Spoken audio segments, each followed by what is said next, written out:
Manufacturers and employers stuck to the central city. You couldn't really move people and goods in that volume until a genius called Henry Ford comes along. It starts in 1916 in New York City and spreads very rapidly. Berkeley adopts it the same year.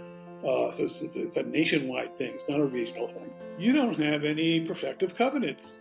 There's nothing you can do about that. That person's using property for whatever he wants to do. The great housing boom of the 1920s is really touched off by zoning's legitimacy. Middle-class people don't have a lot of ways to hedge against inflation, but they have one thing that turns out to be a really good hedge against inflation, and that is called owning a house. It's easier to round up people if they're all worried about the same thing. If he's a homeowner, he's almost surely not diversifying. All his eggs are in one basket, and he's got to protect that basket. I am a little more anxious about getting the federal government involved. Here's what I think changed zoning, what changed the path of zoning.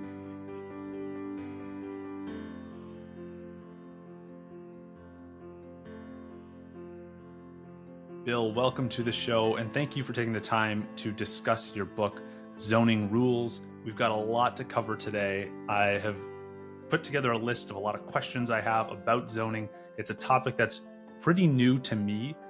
So I think maybe it makes sense to start this conversation. Why don't we first set the ground floor here and explain at a high level what zoning is and why you decided to dedicate so much time to studying the topic of zoning? Okay, so let me give it a sort of historical setting here. Put yourself back 110 years ago or so in the United States, not in the middle of a big city, but near a big city, maybe in the suburbs, maybe in the outer edge of the same city. There are suburbs back then. And you are a middle-class person who goes to the city itself. You commute to the city. You commute on a streetcar. It would be a trolley car by that time. It'd be electrified. And you've got this nice little house in the suburbs somewhere. And suddenly you see, not suddenly, eventually your spouse may point out that something funny is going on down the street. Instead of residential houses, which you really would like to have residential neighbors, you're okay with that, somebody's putting up a pretty large building in which they propose to put a storage unit for furniture. Or maybe it's an apartment house. Or maybe it's a factory or a livery, not a livery stable, a gas station, a newfangled thing for servicing cars. And you go to your neighbors and say, well, what can we do about that? All these things are necessary, but they're kind of close to, they're in residential areas. They used to be, I go in the big city and we go down there, we see it. But when I come back out to the outer parts of the suburbs, I don't want to see that stuff. And your neighbors say, well, why don't we talk to a lawyer? And the lawyer says, well, you don't have any protective covenants. There's nothing you can do about that. That person's using property for whatever he wants to do. And maybe even if you do have protective covenants, it might be on the edge of those protective covenants, or they may have lapsed, or they're just very difficult to enforce. And so you say, this is a kind of worrisome thing, partly because I own my own house. It's a big investment for me. I even have a mortgage that I have to pay off. And in any event, it's a lot of my assets. And if that thing is going to affect my house, my wealth is going to be reduced, maybe substantially. And so you get together with your neighbors and they say, no, there's nothing we can do in the law right now. But we've heard of this new thing called districting, they called it back then. We call it zoning now because they divide the city into districts or zones in which some things are allowed and other things are not allowed. And so you go down to City Hall, you and your neighbors go down to City Hall and ask the City Council to pass a law promoted by by Mr. Edward Bassett. He's the father of zoning in the New York area, at least. And Mr. Bassett says, yes, you can do this. And here's what you can do with your zoning laws. You can divide your community up into various areas and say residential, single families allowed here, residential, multifamilies allowed here. In some places, you might allow both of those things. But warehouses and garages and apartments are in another zone. We need those things, but they don't belong in the single family area or the other residential area. And so you're about to pass this law, and the city councilman says, "Well, wait a minute. What if we have a property owner who wants to build this this big furniture warehouse in the residential area? He's owned the land. He's got plans, but hasn't put it up yet. Won't he sue us? Won't he say, you're taking my property, you're taking some of my property rights?" And so you go back and consult with Mr. Bassett, Edward Bassett, and he says, "I've researched this quite thoroughly, and as long as you don't make him take down an existing use, you're golden. He has no right to future uses of his property, that future regulation. And so you pass this zoning law, and this protects your property from these neighborhood adverse impacts. They're not necessarily nuisances, and nuisance law. Some people say this is just a branch of nuisance law, and I say that is practically not true. Nuisance law, you have to find the nuisance has to exist first. Secondly, you have to find out what the impact is. Third, you have to get a court to issue an order and so forth. And that just takes forever, and you'll never get it done. And anyway, many of these things, apartment houses aren't really nuisances. You may have seen Jacob Riis's The Other Half Lives, those photographs of New York tenement houses. But he's trying to make them look bad, actually. Riis is a bit of a provocateur with these photos. And so the judge has got, its case says, there's not really a nuisance. Poor people have got to live somewhere. So the zoning doesn't have to rise to a nuisance, as long as your zoning law provides some place for people to live, place for businesses to operate. So zoning starts out as what I call, and actually some people one of the progenitors of the legal theory of zoning, James Metzenbaum, said a place for everything, but everything in its place. So you don't put the bathroom materials in the dining room. You don't put the dining room table in the living room. But you have those places for everything in your house, and drawing by analogy, and so zoning actually proves to be quite popular. Tentatively, until it starts in 1916 in New York City and spreads very rapidly. Berkeley adopts it the same year, so it's a nationwide thing. It's not a regional thing. And the big cities first do it, but then the suburbs jump on it very, very quickly. But they're all a little bit tentative about what they can do because they're worried that the courts will overturn this, despite what Mr. Bassett has told you, that if you have a reasonable police power, is the regulatory power, you're golden here.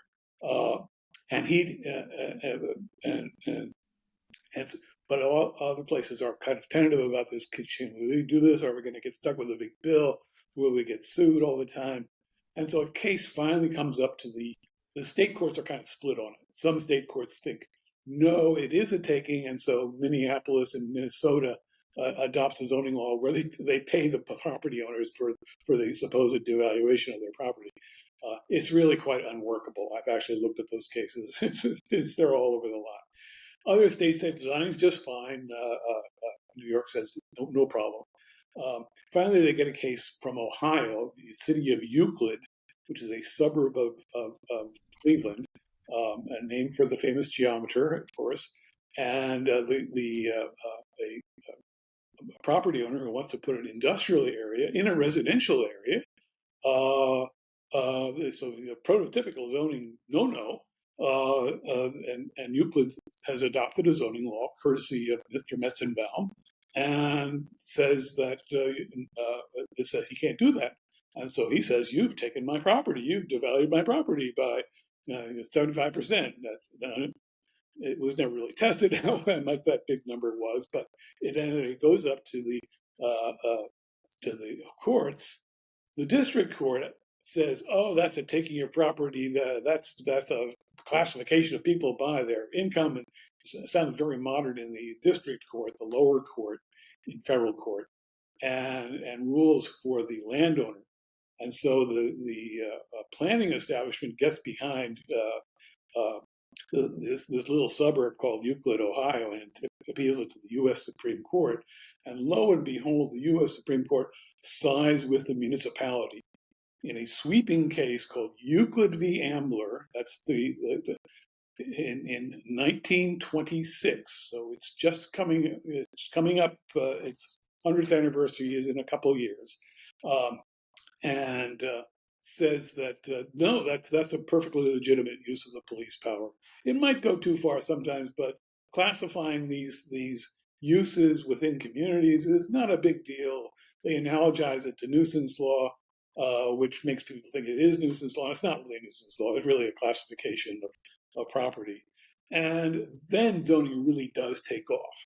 Zoning becomes very popular. Almost every community advertises it has zoning. And it turns out that zoning, at least in this instance, my suspicion is, I won't say I have all the data to back this up, is that the great housing boom of the 1920s is really touched off by zoning's legitimacy. Because now developers of single-family houses can go out into the suburbs and even rural areas and say, we're going to put up single-family houses, and you buyers of houses don't have to worry, because they were getting a lot of sales resistance. This was certainly the case in Southern California, where developers were saying, yeah, we got this great product, single-family houses, and we've got mortgages we can place with you. And buyers are saying, yeah, but what about the industrial area that shows up next door to me, or the big apartment house that shows up next door? So the question backing up here is why now? Why do the apartment houses and the industrial uses start showing up in the suburbs? Weren't they confined to the central city? They were confined to the central city when the main means of transportation of both commuters and goods was railroads or shipping. So if you were a manufacturer, you had to locate near a port or near a railhead where the train would stop and load your goods. And you had street railroads, commuter railroads, and trolley cars that would deliver people. But out in the suburbs, you couldn't really move people and goods in that volume. And so manufacturers and employers stuck to the central city until a genius called Henry Ford comes along. And he makes an invention, the Model T. He didn't invent the automobile. The automobile had been around for a while, but it was a rich man's plaything. It was sort of like the Tesla of its time. It's not something that the ordinary people would have. And it's also not something ordinary businesses would use very much. It's expensive. Ford invents a standardized product, the Model T, that is useful for moving people. But more important, it's useful to be converted into a small truck, a freight moving device, or a jitney bus, which can move people at a very low cost. And they can go out in the suburbs and collect people and move them around. And moreover, businesses can be out in the suburbs and collect and move freight to their shipping points or move their employees to the suburbs. And so businesses and apartment houses become footloose. They're not stuck in the central city anymore. The railroads stuck them on lines, and they had to stay on those lines. The automobile and the jitney bus and the motor truck, it used to be called the motor truck, now it's just the truck, that liberated businesses from the central city, put them in the suburbs, and overwhelm the suburbs. These suburban single-family home dwellers were unhappy about this. Sure, they could get to work faster, but so could everybody else, and right in their neighborhood. And so zoning was a response to this invasion. I mean, invasion is too strong a word, but this strong tendency of businesses to start decentralizing, putting their stuff out in the suburbs, and apartment developers saying, yeah, that's a nice apartment, a good school district. I'll build a big apartment out here, and the neighbors were not happy about it. They're not happy about either of those things anymore, but pretty much they can't do it unless they change the zoning laws, which is a very difficult thing to do. So anyway, zoning chugs along, and it actually survives through the Great Depression and starts going on in the 1950s, post-World War II, and there's lots of development out there in the suburbs. And these are mostly in zoned communities. The problem is that the developments themselves become kind of annoying to people who are already there. Usually higher income people, you wouldn't be surprised, are not too happy to see Bill Levitt build his houses out on Long Island, in Levittown, Long Island, in Levittown, New Jersey, and Levittown, Pennsylvania. He was quite prolific. These little ticky-tacky boxes that, as the song goes. But buyers love them. And so we have these post-war, the veterans come back. They can get a VA mortgage. They can move out to the suburbs and be free of those noxious uses in downtown cities that didn't have playgrounds. Okay, they could play stickball, but they couldn't go out to the playground, and they love it. The people on the suburbs don't love it all that much. But the fact is, there's not a lot they can do about it. They go to their city council and say, well, we don't like this development very much. We loved that farm field before.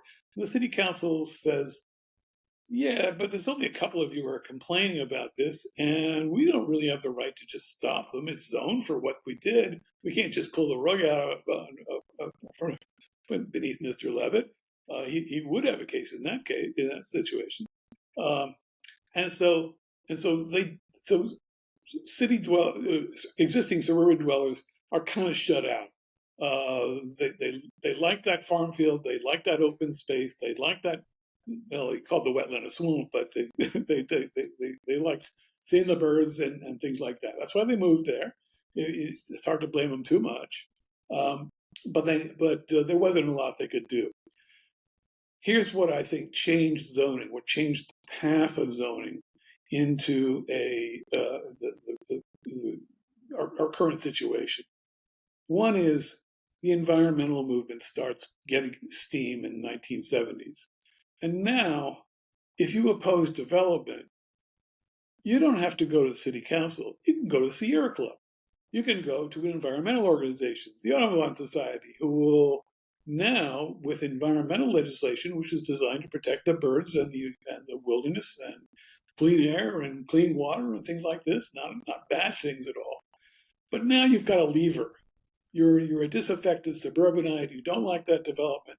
They're going to drain that swamp, or they're going to fill in that nice woodlands and so forth. Now you have a lever. Oh, there's an endangered species there, or oh, there's something that you haven't taken into account. You haven't done an environmental impact statement cleanly enough. And now they have a way of stopping the developer, or at least diverting them to friendlier crops.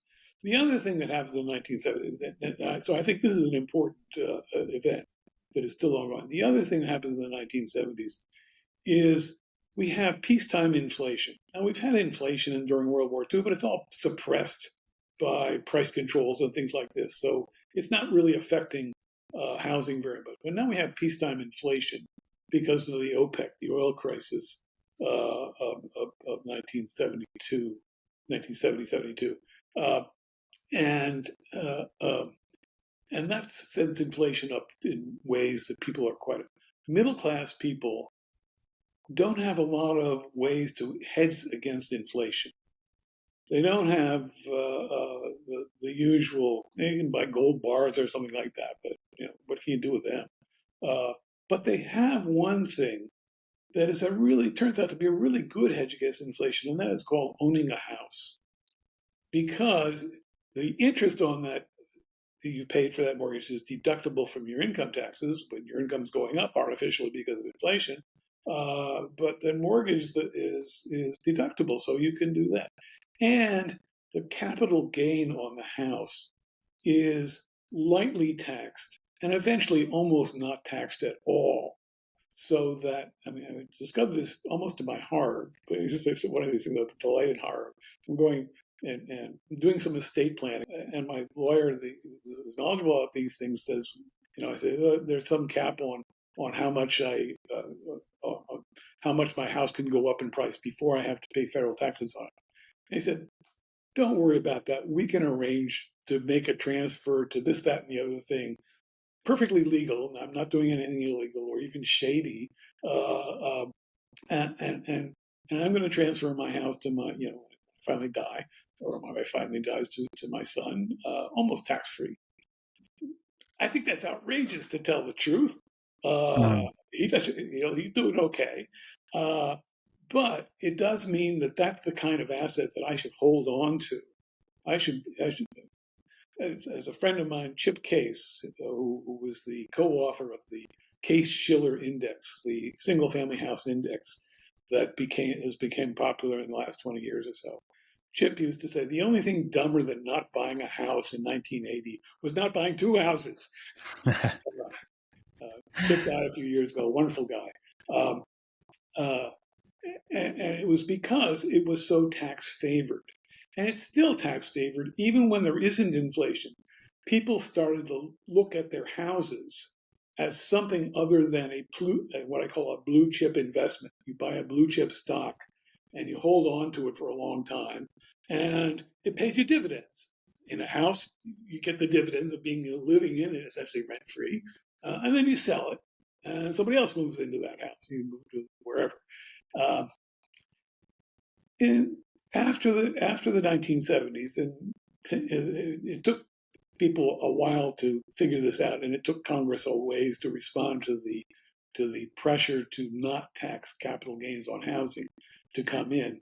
But by about 1980, 1890s, the houses were essentially untaxed, and housing became viewed as, not just by people and bankers, but by the government officials, as a growth stock. This was something you could invest in. You could buy a house, pennies down, mortgage yourself to the hilt. It will go up in price. You can pay off your mortgage. You'll be rich in a few years. And so that's how we got the subprime mortgage, by the way. We suckered in a lot of people who should never have bought houses in places where buying a house was pretty darn risky to buy houses. And when housing prices started going down, they got stuck. I mean, housing prices went down for me too, but I didn't lose my house on that account. I had a steady income in a place that's thoroughly zoned. So I think that was, uh, anyway.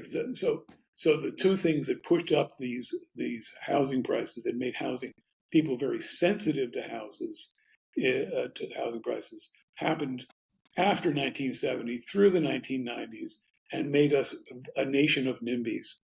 Not in my backyard is the mantra that I hear. People are now embarrassed by it, which I'm happy to hear that they're embarrassed by it. Uh, uh, but I've been on the Hanover, New Hampshire zoning board in the 1990s, and I got back on it after I retired 5 years ago. So NIMBYism is what runs small town and suburban zoning, and that is our major concern, and that is, in my humble opinion, one of the major causes of our housing crisis, even our homelessness crisis. We can't build housing the way we used to. You didn't Bill Levitt, if he came and wanted to build Levittown, one house after another, factory style housing construction can't get a foothold anymore. Or if you can, it's in the wrong places. It's not in the decent school districts. It's not in commuting distance. Uh, and so that's where I think we are from zoning. One other thing, and I'm going to do the finance thing because I know you're interested in finance. One of the things that caused me to realize that this was a problem, that it really the home. So I'm on the Hanover zoning board back in sometime in the 90s, 1990s, and I'm chairing the meeting. I'm chair of the zoning board. And some developer, local guy, wants to develop houses, wants to put up houses, and in a lot, and he's a responsible guy and so forth. And in comes, then we say, okay, is there opposition to this proposal because he needs some special exception with respect to wetland crossings. And in comes a neighbor, a downstream neighbor, who starts complaining about the risks of this, about how it's going to adversely affect the water quality, adversely affect the traffic, and things like this. And I'm thinking to myself, this is really over the top. And then I did myself a kind of figurative dope slap. I said, wait a second. This guy is somebody I actually know. He's not crazy. He knows something. He's a salt of the earth guy. And I think, what's he worried about? And so I kick back and think, oh, light bulb goes on in my head. I had more hair back then. Light bulb goes on in my head and say, oh, he's not worried about what I think he should be worried about, the impact of the traffic and so forth, which is all perfectly well controlled by the rules. He's worried about the uncertainty that this creates, the risk. He's worried not in technical terms. If you do finance, you think of the first moment, the average of what might happen, and then the second moment, the variance of what's going to happen. Now, variance in zoning means an exception, which is something we could give, but variance in this context means the risk, which he can't control. And why is he so worried about it? Well, if he were a stockholder in a business, as a stockholder, he would read that the business is now undertaking, it's got some political risk, it's got some environmental risk and something like that. And he's a stockholder, and he reads about this and he says, oh, that's too bad. I guess I better sell that stuff. Better sell that stuff. Why can he be not so concerned about that? Because he owns lots of other stock. He's diversified.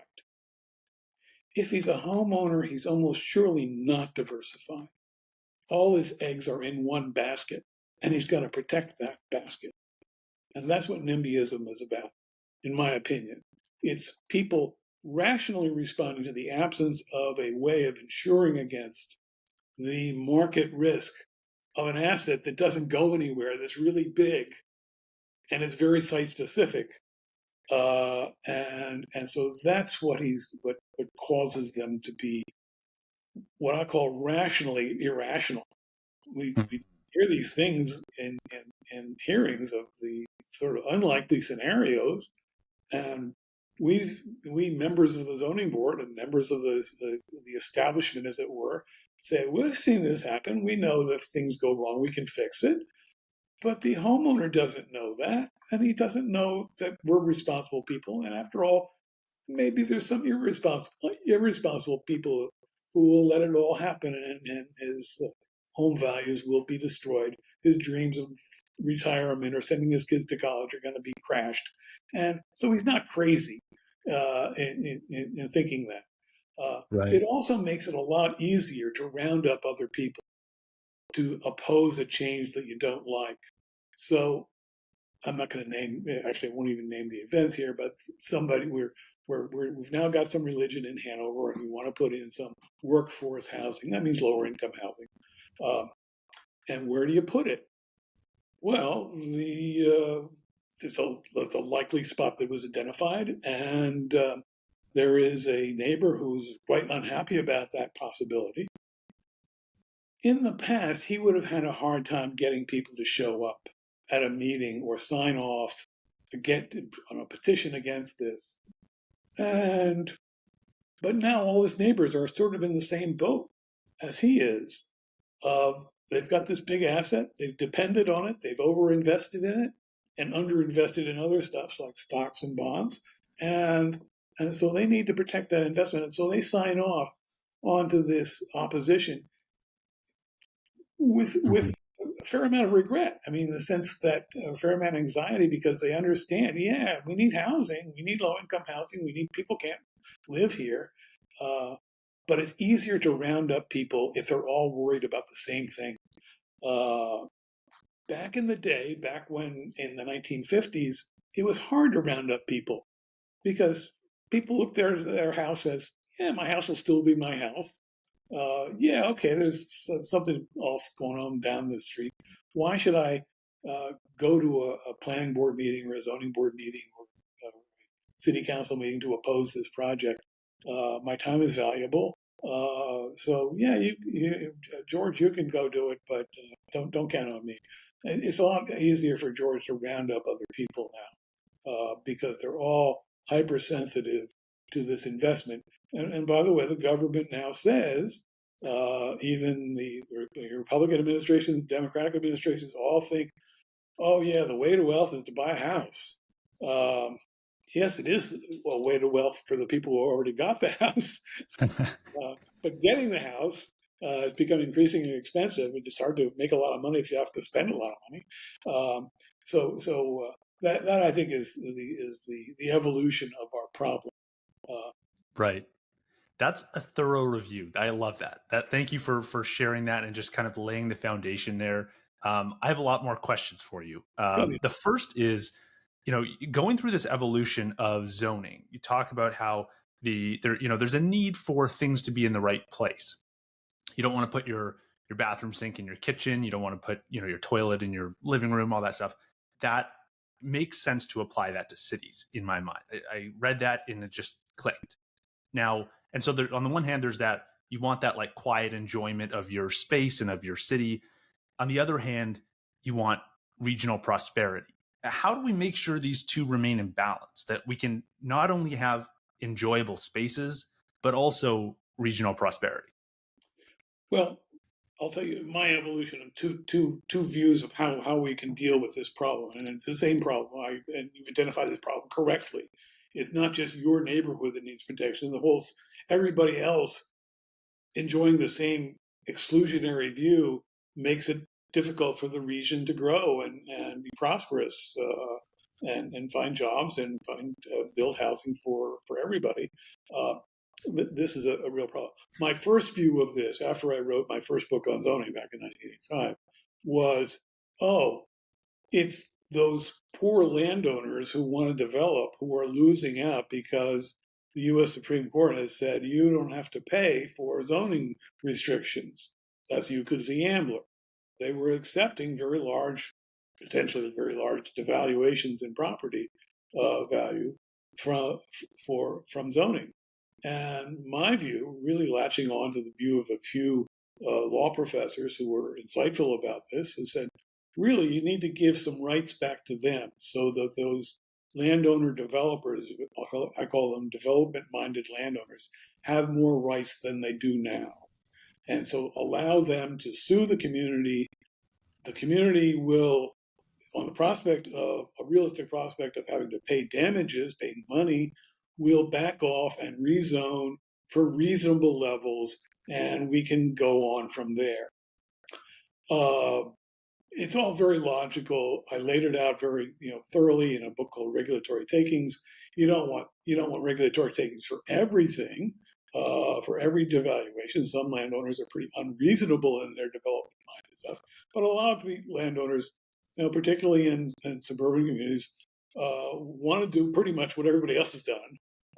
And so saying that it's a nuisance to put up more single family houses shouldn't really be a claim. And if you don't want to do that, you should make the suburban community pay for it. The problem with this remedy is the courts don't want to buy it. And I finally come around to the idea that maybe the courts are okay, that they shouldn't really be out there swinging the damages axe at the necks of the suburban communities. And that's because once you let them swing that axe, they can swing the axe at almost anything.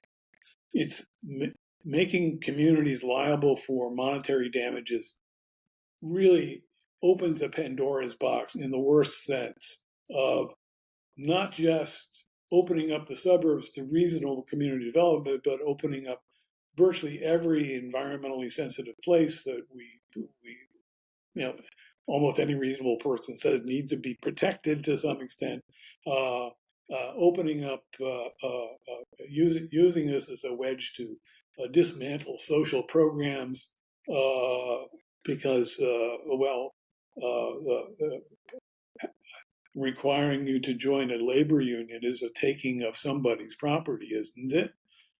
It's an argument that gets a serious hearing in some places, even in the Supreme Court, I'd say.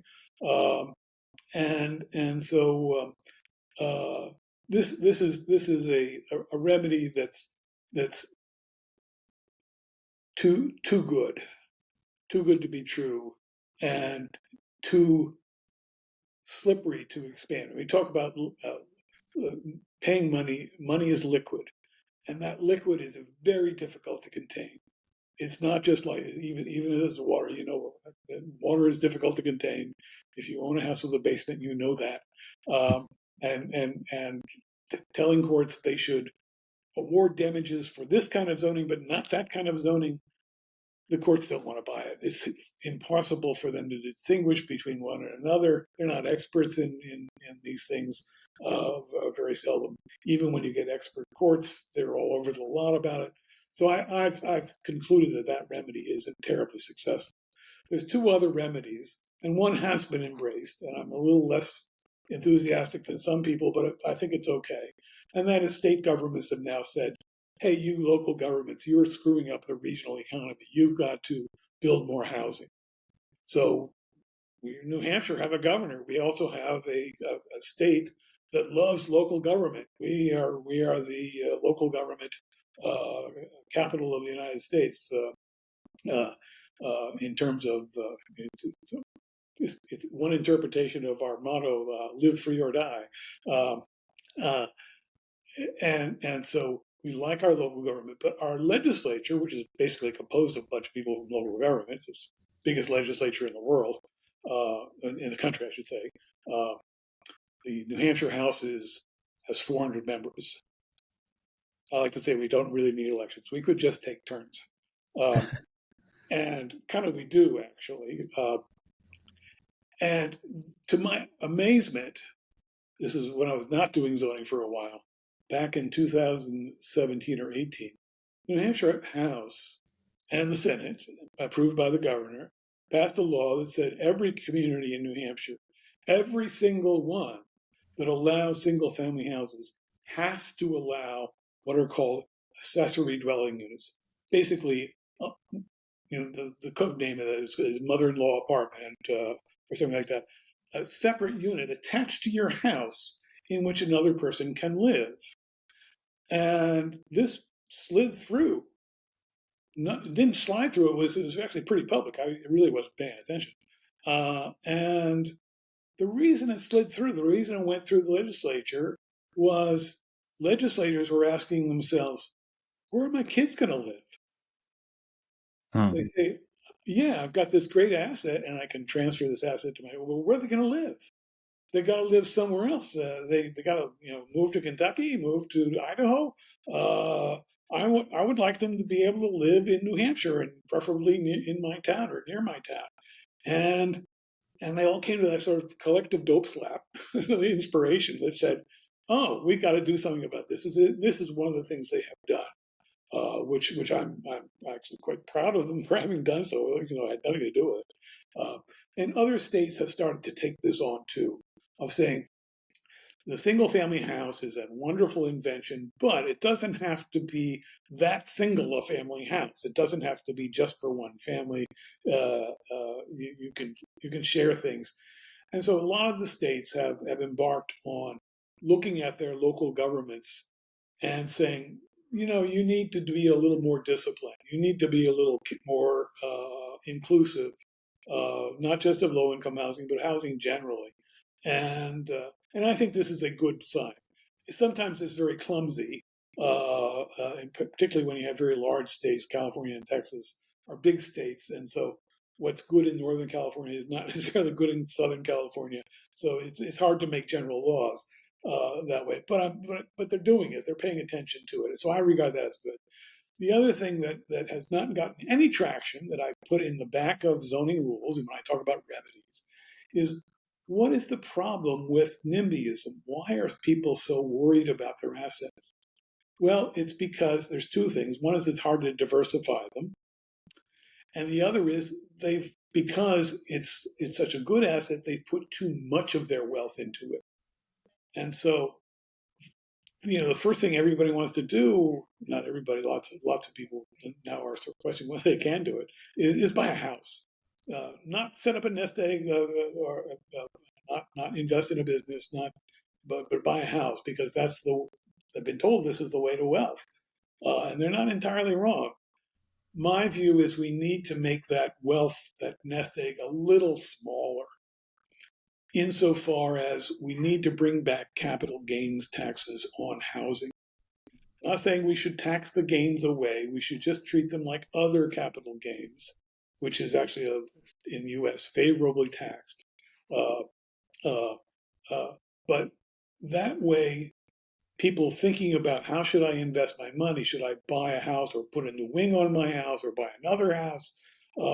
May think, oh, well, if I sell it, I'll still have to pay capital gains on it. Same as with buying a mutual fund or putting it in my retirement fund or buying starting a new business where the capital gain is taxed. Now, so I think this would bring zoning down to earth. Not crashing down to earth, but I think the hype about, oh, you're going to ruin my neighborhood because you're putting up a church across the road or something like that would start to go away. I don't think it would disappear. People's preferences are their preferences. People like their neighborhoods as they are. I get that. But they also understand that change has to occur. And sometimes they have to accept some risk of that. So my view is if we reduce the attraction of growth stock and housing as growth stock and make it more into that blue chip investment, which we had when zoning was just doing fine and housing was chugging right along, I think we would make a lot. That would have the auxiliary benefit, by the way, of helping to balance the federal budget. That is Right. really, I mean, we're giving away so much tax money. They're called tax expenditures, things that we tax in other sectors we're not taxing in the housing market. Really, we should tax that. That would really help not only bring people's expectations down to earth, but I should back up on this. Some other people, other economists, respectable people say, really, you should just eliminate the mortgage deduction. And I don't think that's quite right. Because if you're a developer, if you're a commercial developer, you get a mortgage deduction. You take out a loan to build an office building or a condominium complex. The mortgage on that loan, the interest on that loan is deductible. It's a business expense. And so the business expense part of that really is mortgage as business expense is really a perfectly reasonable thing in my mind. The difference between the condominium developer and the single family home owner is that the condo developer also has to pay taxes on the profits that he makes. And a lot of those profits are the capital gains, and that's where the homeowner would end up paying. In my scheme, we need to tax the capital gain. I don't think the mortgage deduction is a big deal. We've had the mortgage deduction for 100 years, and in the first 50 years, it didn't do anything bad. It probably built nice, facilitated starter homes. I don't have any problem with capping it or disallowing it for second and third homes. Which it is allowed for, to my surprise, when I was investigating this. So, and I think this would have a salutary effect. I take this as one of the salutary effects of the Tax Reform Act of, are we 2020? When did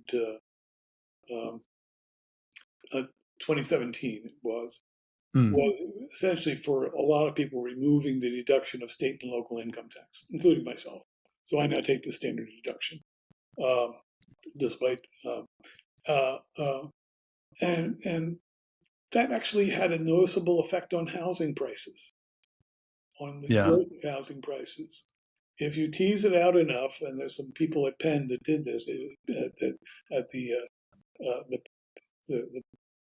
Philadelphia Fed had a nice study of this, and some others as well have discovered that it doesn't take a much nudge on the tax side to bring housing at least to bend the curve a little bit.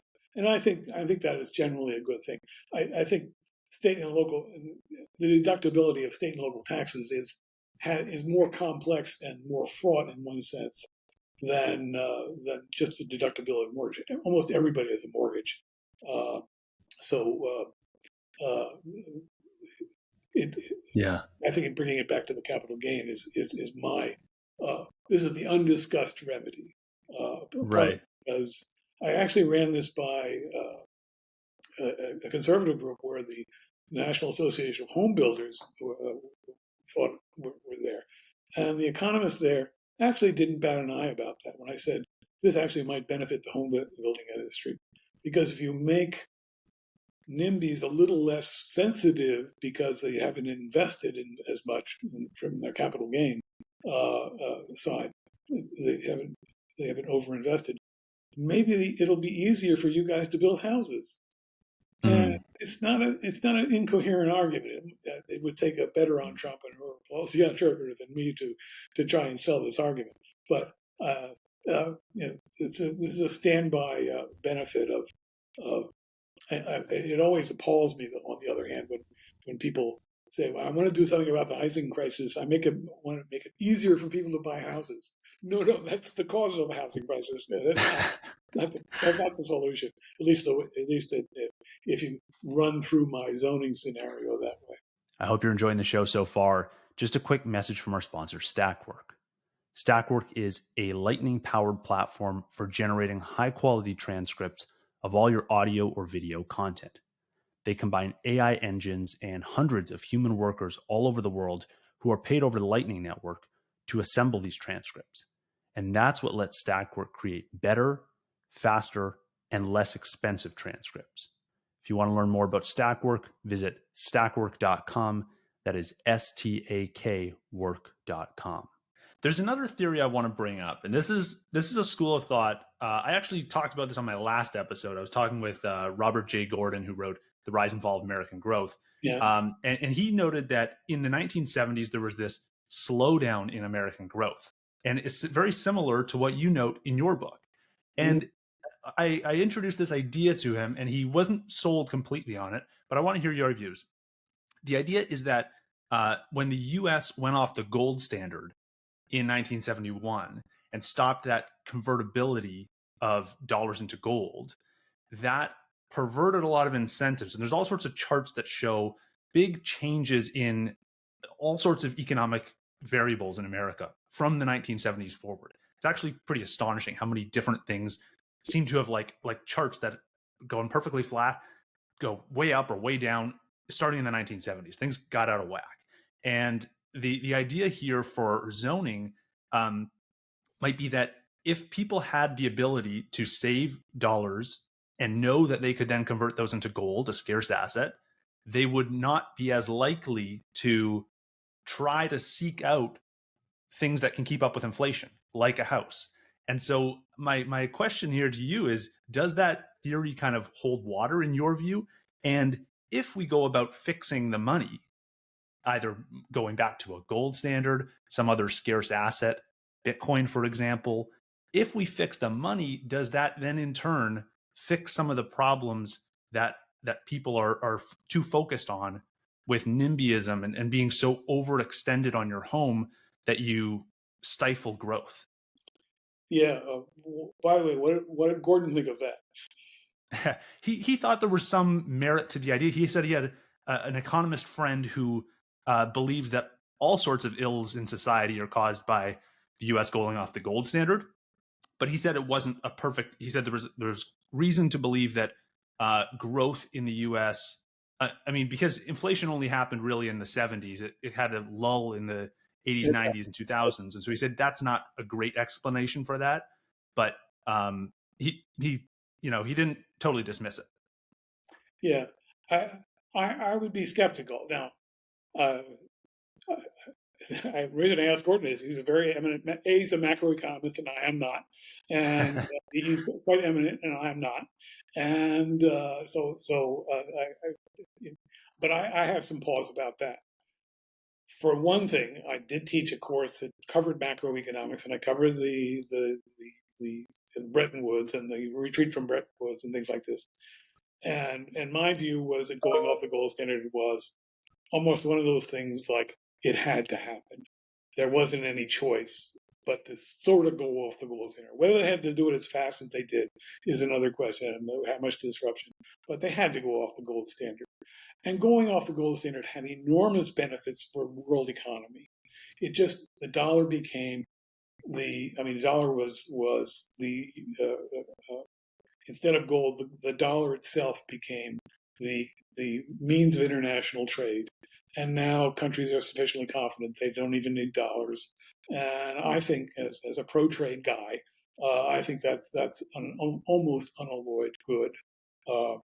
Pro-trade with nasty countries is another problem, of course. Uh, uh, so I don't think that I think there was an upside, but I do agree that there was a downside. On the other hand, people still have precious metals, gold, works of art, and things like that that they can invest in.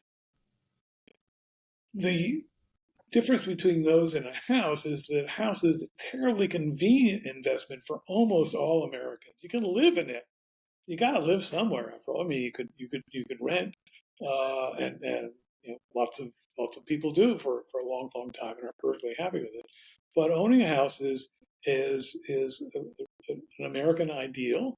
Uh, I think there's something to it in substantial sense of people who own homes and live in residential neighborhoods have more of what I call social capital. That makes their communities better. It makes their schools better.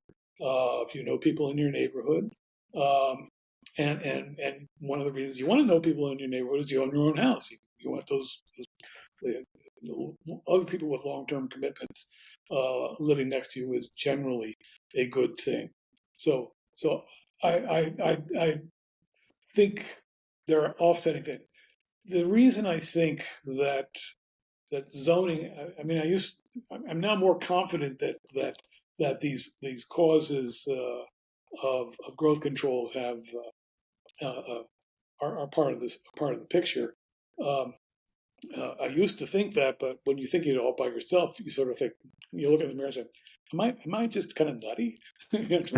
But now I've convinced other people, or other people I've become convinced. I don't know that I've convinced that this is an issue, and I think potentially it is a cause of our lagging growth, and that's I don't know how much, and that's not a good scientific proposition to say I don't know how much. I know the sign though, and that is a lot of the land use regulations have held back a lot of growth in metropolitan areas where we need growth. Silicon Valley should be a bigger place with more housing, and it's not. And it's solely because of well-entrenched zoning laws in in, in the peninsula area. And the same is true of the New York metropolitan area, the Boston area. These should be bigger places. As bigger places, they should have better infrastructure, including maybe better commuter transportation and things like this. And they'd be able to afford if they did. But they should be bigger places because they're terribly productive places. They become terribly productive. I think they've become terribly productive. This is my own macro story, and I would not want to tell it in front of people who'd be able to punch holes in it. But as long as I've got the floor here, I think a lot of our productivity came from international trade. The finance industry used to finance things in the U.S. Now it finances things all over the world. The computer industry, if I take the analogy of, why was Alexander Graham Bell not as rich as Bill Gates? The reason is he was limited to the North American market. Mhm. The software industry, they figured out that they're not making computers, they're making software, is a worldwide industry, and the U.S. is a leader in that. And that's made us terribly prosperous. This prosperity has spilled over to much of the country. And the parts of the country where they are centered, the East Coast and the West Coast, loosely speaking, need to share it with the rest of the country. They need to allow their kids to move there and be able to buy houses and get to work on time. So that's my pitch of how can we increase productivity. We do need to do something about land use regulation. Right. I get the sense that the land use regulations that were put in place almost 100 years ago, many are still in place, and it feels like there's even outside of the scope of land use, laws in general don't really come with expiry dates. But it seems like there may be a case for these zoning rules to not necessarily be as effective 100 years later, right? Like, is it that important that you prevent industrial use cases from bleeding out into the suburbs today as it was 100 years ago?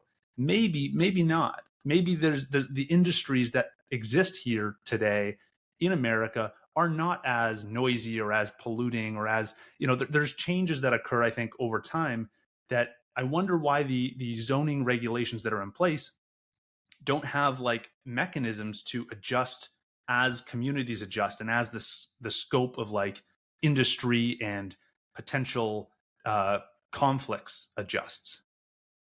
Yeah, I kind of agree with you in one sense that industry has become less noxious. And apartment houses where you saw those, dumbbell tenements in Lower Manhattan, that everybody thought, well, that's a slum. Well, that's just where poor people live. Uh, are actually not bad at all. And by the way, they're not fiscally bad because living in apartment houses, you don't have very many kids. Uh, so your schools aren't overburdened and the tax revenues are okay. Uh, so I think loosening these things would not be difficult. I think the framework that we have is not that difficult to loosen. Zoning is more flexible. I get this sort of experience on the zoning board, and not just looking at my own community, but seeing what the state is doing and so forth. Zoning is more flexible than you might think. It does indeed. I mean, one of the things I've told my students, I actually showed my students the map of Euclid, Ohio. It was challenged in Euclid v. Ambler back in 1926, and then given an updated map of Euclid, Ohio. Not only are the patterns the same, the zoning designations, which are unique for Euclid, are the same. They haven't changed anything at all. But I don't think the problem with zoning is Euclid, Ohio. They were a pro-development single-family community. They had industry up by the lake and all the avenues. So Euclid wasn't the problem. They were flexible enough. They realized that they wanted to have jobs, they needed apartments and so forth. They just didn't want to mix them all together. The real problem, I take it as being the far-flung places where development is happening because we can get around and we're not as we can work at home and not be stuck commuting all the time, and development is still restricted not simply to single family houses, but to single family houses, if at all, on enormous lots set off in my own town. I'm very critical of it, publicly critical of it. So even though I'm on the zoning board, I'm going to say it. We 15 years ago adopted by initiative, voter initiative. Wasn't this planning board's idea? A minimum acre in the rural residential area, which covers 3/4 of the town, 10 acres minimum lot size. It used to be 3-acre minimum lot size, but you could cluster them so you could get something done. You can't cluster 10-acre lots. And so basically we have zoned our community for billionaires. They're the only people who can want to put up houses and mansions on 10-acre lots. That's ridiculous. I say that because other towns have done this. It's contagious. So I think we need to look at lot size itself, and we need to look at the surrogates for lot size, which is the extensive protections for wetlands, wildlands, and forests and agriculture, which all of which in some kernel makes some sense, but in a sense of what the opportunity cost is of preserving all that much, you need to think, maybe we don't need to have a setback, a wetland setback of 100 feet. Maybe we could do it in 10 feet, or maybe we could manage offsets better.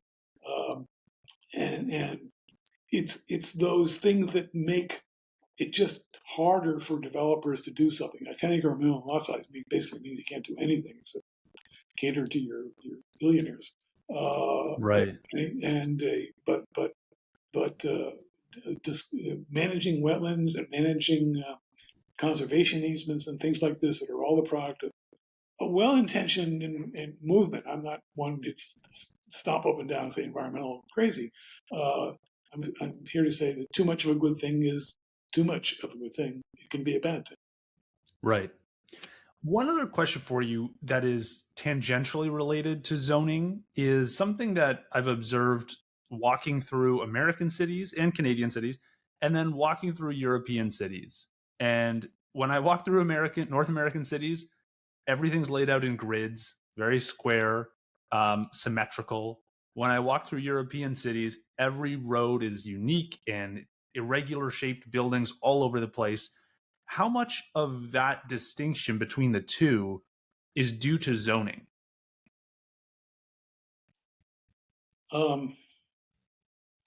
I don't think that much. Hmm. Because we do have some European-style cities in the United States. Boston, for example. You can get lost in Boston. You can take 4 right turns and not end up where they started out in Boston. I've been lost in Boston lots of times. And Baltimore, Philadelphia, a little more grid-like. But the behavior, I don't detect a big behavioral difference in regard to land use regulation. I think to some extent our differences is that America's more democratic at the local level.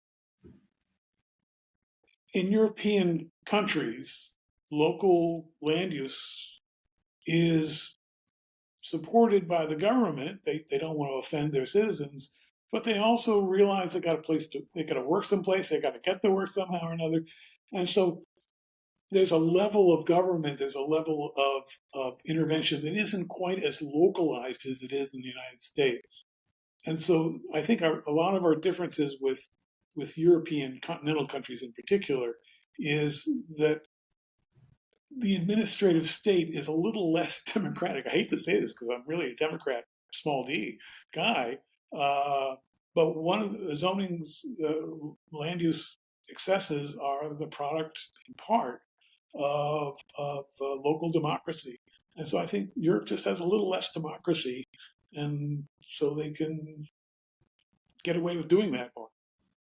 Right. And then it maybe is the age of the city as well, maybe a contributing factor where a lot of American cities may have been built with the car in mind rather than some of the European cities built prior to the car? And there's certainly something to that. The older cities, you recall that a lot of the cities that you see that look old are not old. They were bombed and rebuilt pretty much the way. Nothing more durable than a street grid over time. Forget about those buildings. It's the street grid that makes the difference. But if you really if you go out of the city, I'm a walking tourist too, so I don't walk out of the suburbs in Munich and see what's there. But if you look at it from Google Earth, I actually do this. Used to do this experiment with my students. Is I take 2 cities that are a European city, Frankfurt, Germany, Frankfurt am Main, and a comparably sized, comparably kind of set U.S. city, Cleveland. The climate's the same, general size of 2.5 million metropolitan area, and do a Google Earth look down, starting in the center of the city, starting the auto in the Bahnhof in Frankfurt, the railroad station, and move outward 20 miles or some arbitrary map. Just going slowly with that Google Earth constant altitude and watch the pattern. And I do exactly the same thing in Cleveland, starting with the downtown, with the Cleveland Tower, and go south towards Parma,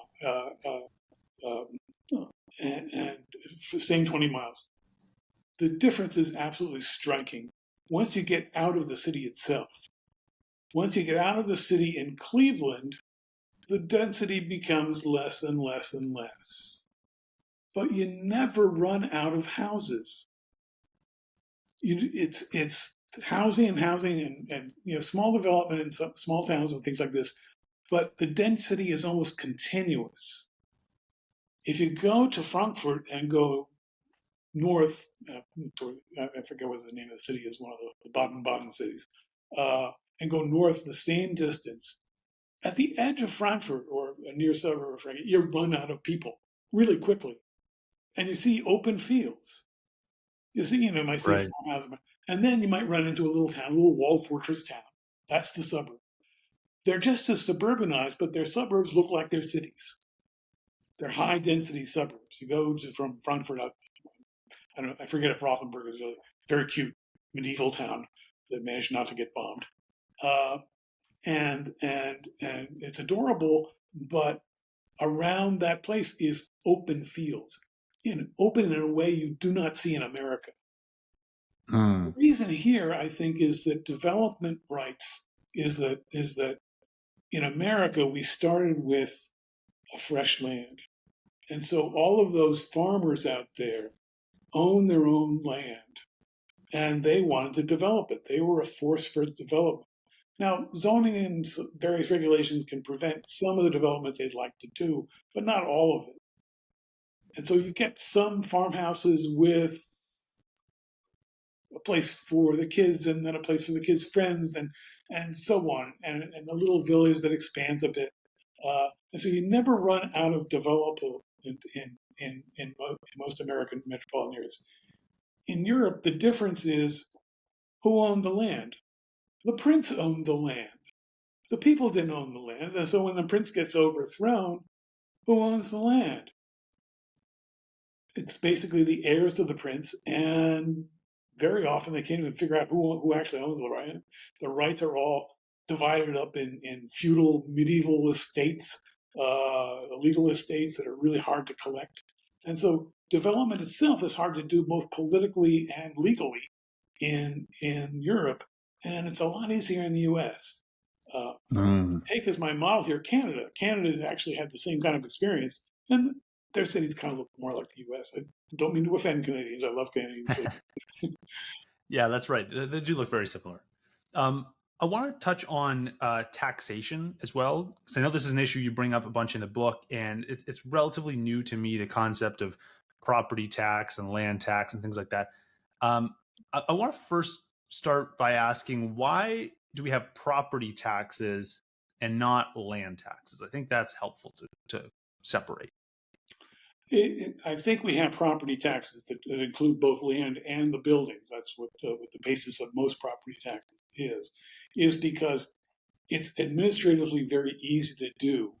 Or another way of saying it, it's really hard to separate them out. Now, I've actually talked to the town assessor here because I was complaining about property tax. I was on the finance committee in town. And I said, how do you separate it out? What really rose in value was land compared to the value. My third of an acre lot is now worth more, and I think he's actually right about this, than my house.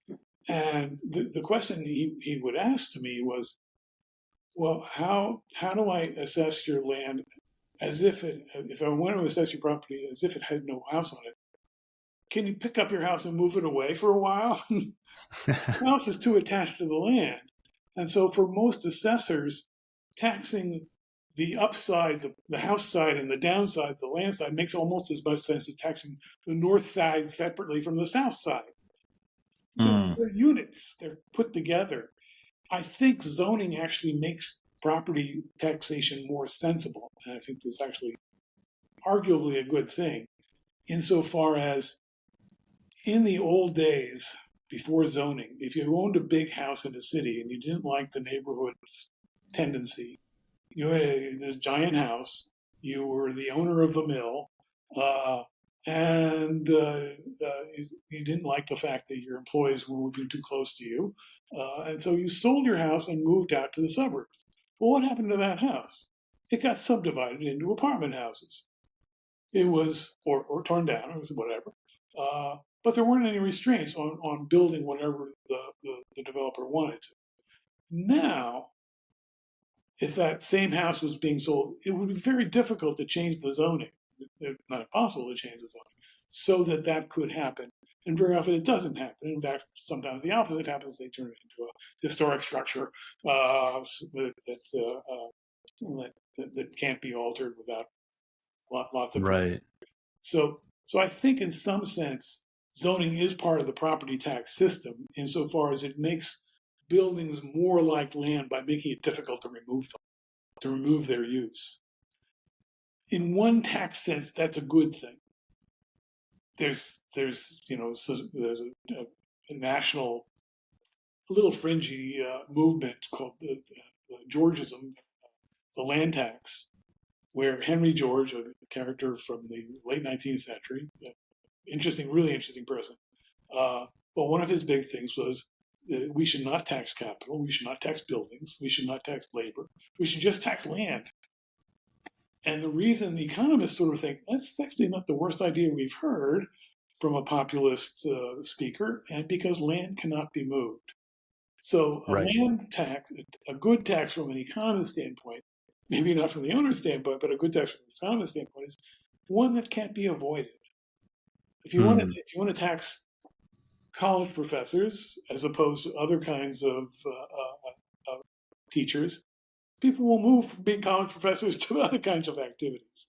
They can move. It's a flexible. If you want to tax the land on which they live, no, they can't move their land. Yeah, they can sell it, but then the buyer's got the same thing, got the same problem. He's got an asset or she's got an asset that cannot be moved. So immobility is actually a good thing from the tax standpoint. And so zoning kind of rationalized this property tax, and I actually dug up some stuff. I think I may have quoted this in zoning rules, those out of the way paragraphs, where the city of Pittsburgh is saying we need to adopt zoning because not so much because we need to adopt zoning because our residential properties being devalued by these uses that are moved, these industrial uses. In Pittsburgh, they're really industrial, that are devaluing houses. So yeah, we got these great jobs and taxable property there, but the taxable property of the homeowners has gone down. And so zoning was kind of our way of rationalizing this property being too footloose. It wasn't just the employees and the owners who were able to move about, but the mobility. So mobility of the buildings themselves. Don't really think of them as being mobile, but you can. Buildings last finite lives, and they can be altered. So zoning is a way of doing that, and in that sense, I don't think zoning's so bad. Right. And then another thing that's related to the taxation for properties that you mentioned in the book, property tax basically goes directly to school districts, right? About 2/3 of property tax go to school. That's right. Right. So a big chunk of that, and then that's an education budget for the community. But I think you also mentioned in the book that there's some people that aren't going to have kids and who aren't going to get to use that. Is that the right structure then to have the taxation happening on the property rather than on the on the parents who are actually consuming the education resources and using that and kind of like having their kids go through school? I'd love to hear your thoughts on that distinction. Okay, the distinction I draw there, and here I'm going to sound like a rabid socialist in a way, or a communitarian, is that school kids make your community better. Why do they make them better? I mean, kids are nice. I'm going to a high school basketball game at the end of the day here. It's fun. I don't have any kids in high school, and so they make the community. Not so much by the education of the kids. That, of course, makes a difference. That's why the parents move here. But because you, as a resident, whether you have kids or not, get to know more people in your community. And that allows you to provide the bottom-up good public goods. So you need to get the town to pay attention to the potholes down the street. If you just call them up by yourself, they'll get to it in time. If you call your neighbors and say, let's call the town, or let's show up at the at town hall meetings, that'll get their attention. How do you know your neighbors if they don't work in the same building as you do? You know them through their kids, through your kids, or you know them through friends of your kids. Mm-hmm. So, one of the most primordial things, the Darwinian thing that happens is when you have kids, you want to know who your kids are playing with. And in particular, you want to know who their parents are. As a Right. result, you will get to know those parents, even though you had nothing to do with them, indeed, almost nothing in common. In fact, you might not even like them very much otherwise. You'll get to know them. You'll tolerate them, maybe even become friends with them because of your kids going to local public schools. Why Right. is property tax a good way of financing this? For one thing, the property can't move away. It's hard to move the property away. They can sell it, but really, the other is that the I'm going to backtrack on my train of thought here. Um, the other benefit that somebody like me, even if I was a selfish person paying no attention to my neighbors or didn't care about my community, I would still care a lot about the schools Right. because I'm going to sell to somebody who cares about the schools. And And that so school's I'm the not going to social go out there fabric. and say, cut the budget there. What these, send them to private schools, give them vouchers, let them go somewhere else. No, I want to support my local public schools because my prospective buyers of my house care about that. And so, that's the uh, uh, that's the benefit of having a local property tax. Property tax as a statewide tax sucks. We know that from history. The state used to tax property because they couldn't tax anything else. They didn't have enough records to tax income or sales. And really, it was a hot mess. You read the late 19th century, I've actually read commentaries about this, and you understand why some economists would say that's the worst possible tax. Well, yeah, at the statewide level, if it was the only tax source, it was terrible because everybody wanted to hide their assets. Uh, they were taxing chickens. They were taxing everything that they could possibly identify. Uh, and once you got modern accounting methods and business methods, it was possible to tax sales and then tax gasoline revenues and then tax liquor revenues and other things. You didn't need this. The state did not need this property tax. So the property tax is only a good tax for a local tax, and that's only because people care about their property values. If I you see. care about your property value, you care about other people's property value. I don't want my neighborhood to run down. I want Mm. the community to be attractive to other people, even if I'm misanthropic, which I'm not. I'm a philanthropic person. But even if I didn't care very much, I wouldn't be out there to trash the local property tax. Right. And then these property taxes, they also scale up and down with the size of a property, right? The assessed value. So if I have a home that's 1,000 square feet and you have one that's 10,000 square feet, you're going to be paying more in property taxes, Yeah, correct? yeah, that's right. And this brings up the one thing that I think is a drawback of the property tax, well, it's a drawback of many taxes, is you can avoid that by not building your house up as much. Mm. So if I thought about adding a extra room to my house, I would have to get a building permit, and the assessor would notice. That's one reason I have to get a building permit, so the assessor can notice, and my property taxes would go up.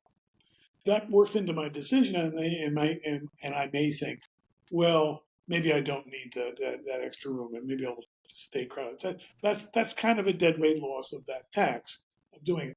That is upside. That is, in my mind, is offset by so many other subsidies to the house that I got on my federal taxes. That I'll have a bigger house. I can convert, sell it for more value when I pass on to my offspring. Uh, that I don't think it's very important to do that. But it is a drawback. I don't want to pretend it's not. Right. Okay. I want to finish this conversation off talking about the future of zoning and where we go from here. So we've laid out some of the pros and cons and some of the nuances of zoning as it exists today. What do you think the path forward looks like? If you could kind of chart out a path for zoning regulations across America, I know there's nuances in different parts of America, but if you could craft a plan and a strategy forward to adjust and modify zoning regulations, let's say out the next 50 years, what might that plan look like? And what are some of the changes that you might consider making? Imagine you have full authority to make these changes. Well, having full authority and having full knowledge are different things. I don't know what places in Euclid, Ohio, what they think about their community.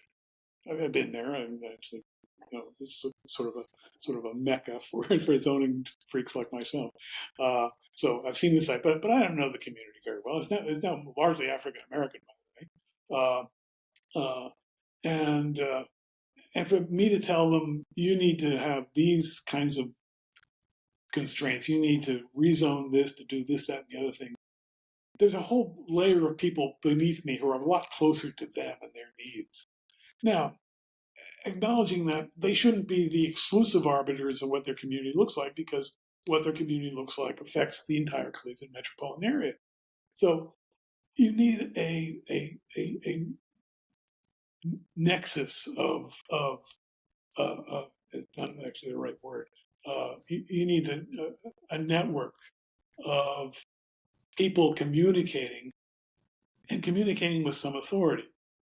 The reforms I probably would say these are pretty good reforms. Actually, the end of zoning rules, which I think nobody gets to, have 12 ideas to share and for resolving the problems of zoning and housing. Uh, but one of the things that would help, I think, is having relatively clear rules that you will stick to, and that a third party, namely the courts or some other arbiter, will enforce, would actually make it more sensible, would actually allay the anxieties of homeowners of saying, here's the rules, we know this is going to happen, and we'll back them up. And people who want to develop things, that is to say, change things, will know that if they get into this process, they're not going to be hammered at the last minute by the discovery of some principle or some lives in being that they had no reason to expect. So some elements of clarity in the process would help. The other, I guess I would say, is I'm not displeased by the movement towards the state. I am a little more anxious about getting the federal government involved more than Hmm. it is. Clearly, we need to continue to enforce regulations that discourage racism. It's a cancer of our society, and we need to do something about it.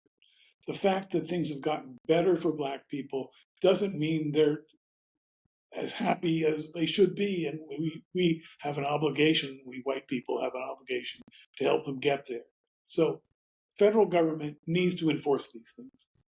That said, we need to let development happen, and having federal agencies swoop in from next to nowhere and saying, "Oh, that's a wetland," or "That's where a it's Like a endangered historical ruin or something. it might make a habitat," is very unhelpful. So Mm. I would say a lot of the environmental regulations could be moved to the states. And you say, well, what if they're irresponsible? Well, then they bear the consequences of being irresponsible, and maybe the basketball tournament won't show up at your capital if you're too out of step with things. So I think there's a discipline there that we can decentralize environmentalism as well. I wouldn't decentralize racial standards, by the way. Uh, uh, I mean, that's a national problem. But environmental issues are much more localized and much more handleable by people on the ground who live with them and see them all the time. And I mean, I'm almost talking out of turn here. I'm talking out of school, but we have floodplain regulations where somebody wants to build something that's near a floodplain. They have to go to Washington, D.C. and get a letter from several agencies that then we have to see and approve and then see the state approve. Really, I think we know what the water level is and what it's likely to be. We don't have to be running down to Washington, D.C. to have them tell us or have their consultants, the developers' consultants, do all that work, which in identifiable situations has definitely discouraged development that I myself thought was fairly sensible. In the beginning of your book, when you were talking about the state of urban affairs before zoning, where people tend to live and work in similar places, they had high trust communities, it got me thinking about this kind of trend towards remote work we've seen in the last few years. Yeah. It seems to me like 1800s, late 1800s, people are living and working in the same place. Then the automobile comes in, and now there's this ability to separate. And then now we have a push back in that same direction to people living and working in similar places with remote work. I wonder if that opens up the ability for people to once again self-govern and kind of have these informal systems that we had before zoning. Is that a possibility, do you think? Or, now that we've opened this box of zoning regulations and requirements, do you think it's a lost cause to try and put that back and revert to like informal self-governing? Yeah. The remote work issue is I find interesting. I've I'll pass on just one or two anecdotes from the area where I know about remoteness, and that is schooling. There was a movement 20 years ago of we're going to, and I colleagues and other professors say, "Oh, I can now teach my classes remotely. I don't have to show up at class at all, and we'll just tape it and I'll send it in, mail it in, so to speak." That didn't happen. Come on, this is a little niche industry for learning how to be a real estate agent or something like that. Not for getting a general education. You need to be around people. And then we have this unfortunate experiment, the COVID isolation, where we have the techniques, we have the technology to do remote learning.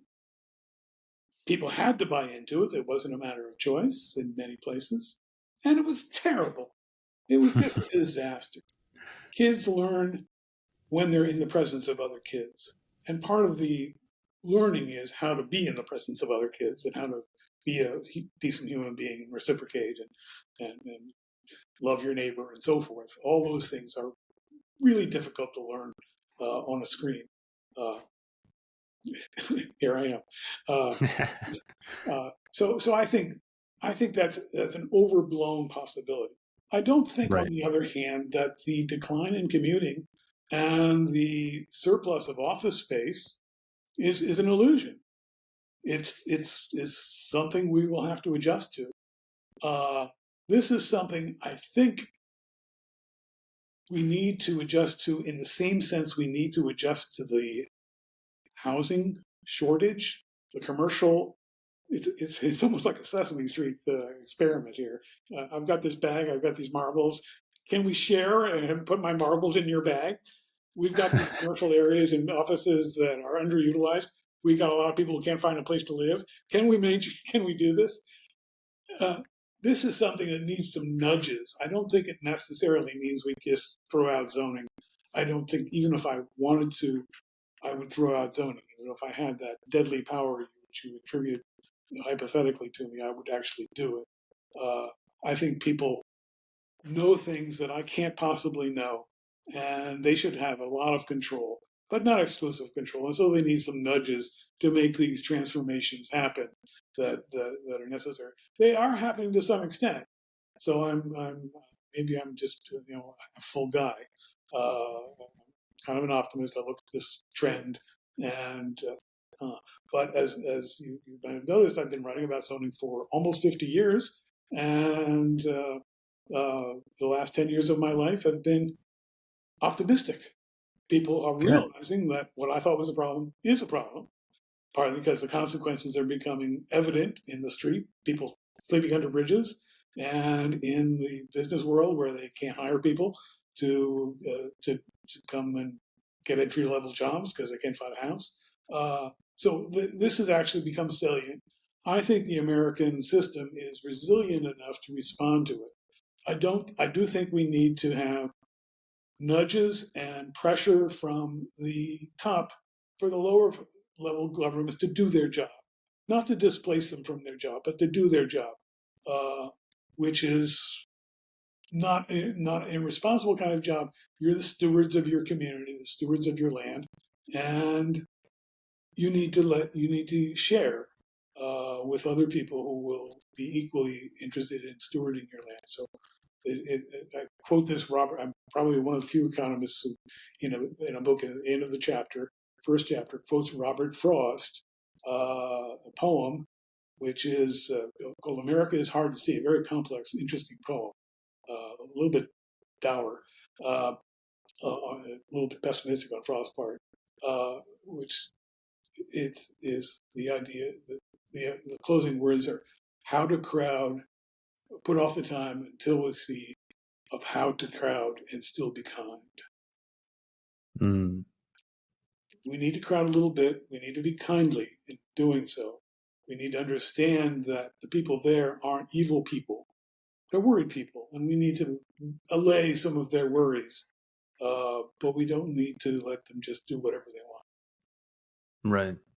One other technology change that we're kind of on the cusp of, I don't know if we've really seen many of the effects yet, but it seems like it's bound to happen, is a shift towards driverless vehicles is underway. And we've Google and we have Tesla and a couple others that are kind of piloting projects in this space. And I don't know for sure. You're the expert here. So I think, can you tell me if I'm wrong? Are there restrictions in US businesses on if you're to buy a plot of land for your business, that you have to have a certain number of parking spots? I believe that's some kind of like rule. I don't know if that's a nationwide thing, but I believe I read that somewhere. It's certainly embedded in the planning process for new development is finding parking spaces, and Hmm. Okay. that's always been a controversial thing. Here's the thing that's happening, though, is this is a case where the critics of parking are winning. A lot of new development in my own hypersensitive hometown are now don't have parking requirements or have much reduced parking requirements because we're now convinced empirical evidence shows that households who live within walking distance of their jobs, like I do, make do with one car. To expect to Right. do no cars is unreasonable unless you're living in a place rich in public transportation like New York or some other place where you don't need a car at all or could just rent a car when you need it. But the big the big addition to automobiles is that second or third car, and people are now realizing that they don't need it. If there's not a Hmm. parking space for my second car, maybe I just won't have a second car. Maybe I'll just Right. make do with zip cars or make do with Ubers, things like this. So I think there are technologies that are really helping this out without too much wholesale. Let's build a giant rail transportation system, which this is actually has not too much to do directly with zoning, but I've never been persuaded that these rail projects are a good idea for most cities.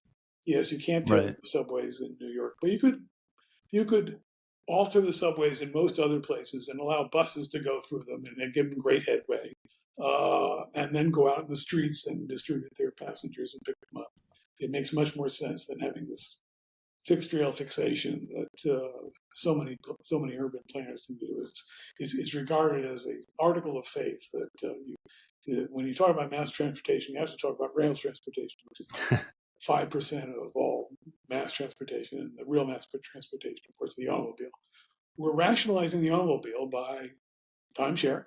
That's basically what Ubers are, and by people, and the reduced parking requirements are both a nudge in that direction, which I regard as generally a good thing, and a reflection of that trend of, yeah, I don't really need to have that second car.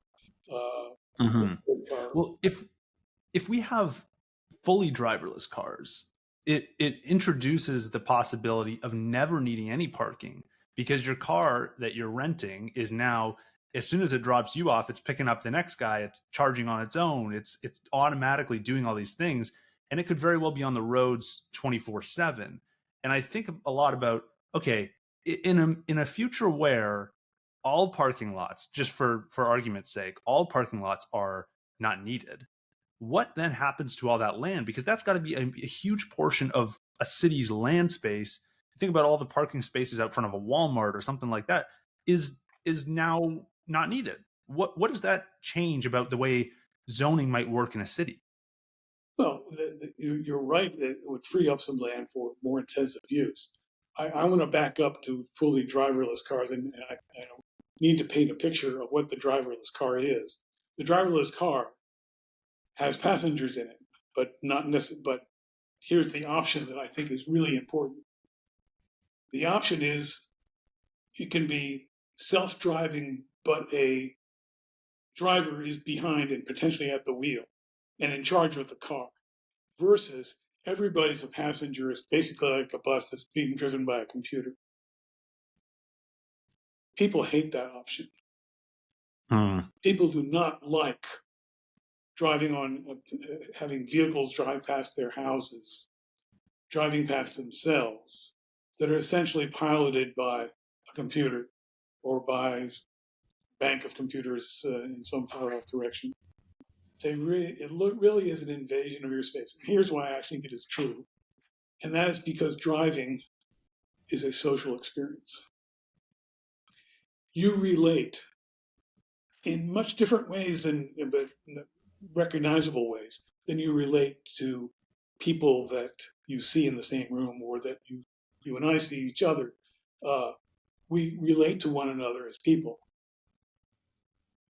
The driverless car is an invasion, an intrusion that people really dislike. And one of the experiments I remember reading about is, I think it may have been Google, it may have been another company, that may have been Tesla, that was experimenting with driverless cars and driving them through Arizona neighborhoods. People would come out of their houses and throw rocks at them. They really hated them. It's like, you're, in a way, I mean, people come drive through my neighborhoods with student drivers, driver training schools. We smile. Somebody's learning to drive.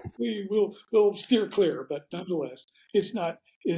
It's a social experience, whereas we think we're experimented on when we see a driverless vehicle coming through. I think this is a very widespread hostility to having a vehicle in motion that is essentially piloted by somebody else. It's the same reason, I think, that people really hate getting tickets from automated ticket makers. You can issue these. They take a picture of your license plate and they send it to you, and there's no cop on the way, and you don't have to stop to do it. It's all done automatically. Very efficient. Right. And really, you hate those. I say that personal experience. I got a ticket in Paradise Valley, Arizona that way. And I cannot say the descriptions that I would require to respond to this. I didn't think the amount of the fine was terribly unreasonable, but if a cop had stopped me and said, "Why are you doing 40 miles an hour and a 25-mile an hour?" "Well, officer, I just got off the plane, blah, blah, blah." I had a chance to tell my story. I wouldn't expect them to not give me a ticket, but I have a chance to tell my story. I get a ticket in the mail. I call a rental car company. They say there's nothing we can do about it. That's just the way they do things down there. And I hate Paradise Valley's parking enforcement for a long time. I think that's a reason we don't do it, by the way. I think feedback from that experience is this is where local democracy actually helps the driver, as it were.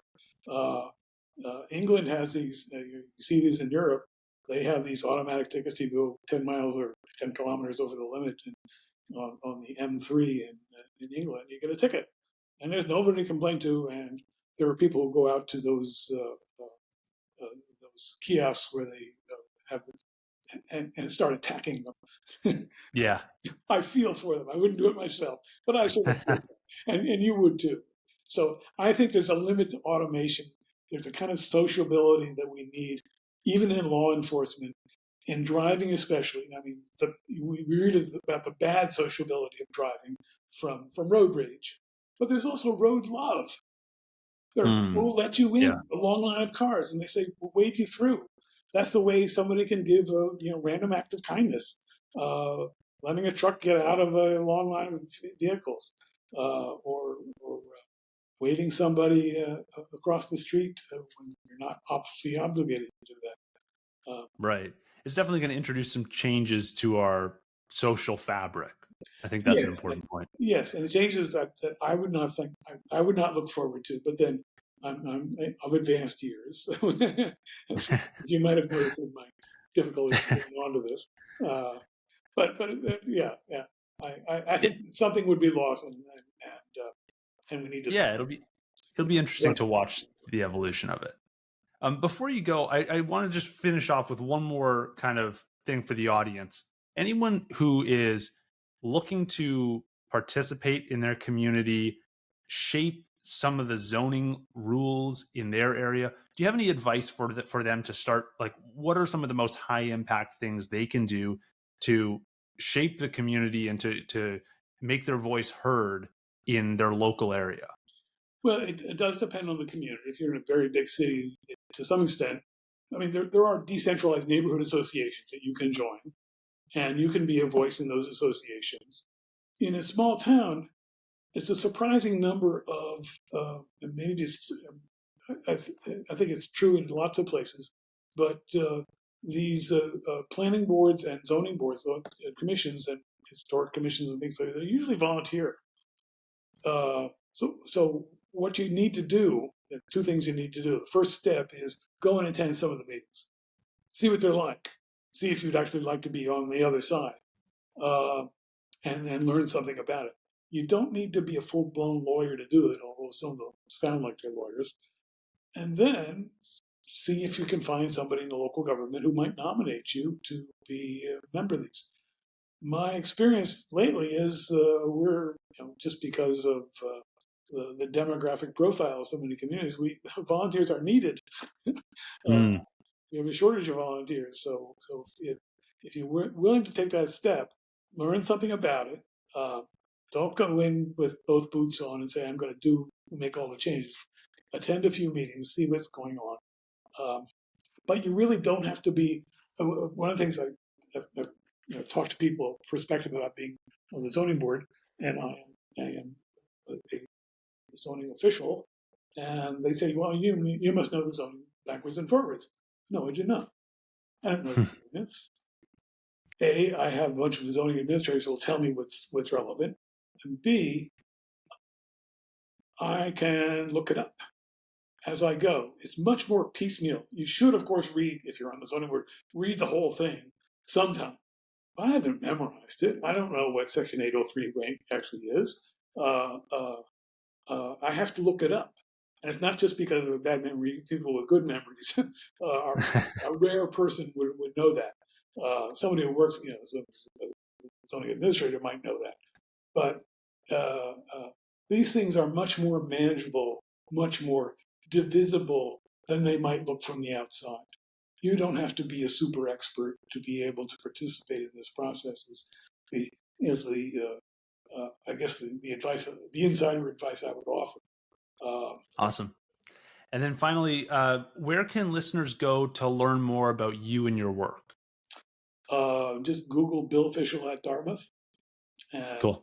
I'll show up there, and you be guided to my webpage. Is a little bit dated, but I haven't done that much in the last 3 years, and it explains what my career path It's not all zoning, although it's very much centered about local government, from which zoning got me into local government. I developed a theory of local government, and so now I'm exploring the institutions of local government. My most recent project is trying to figure out what counties do.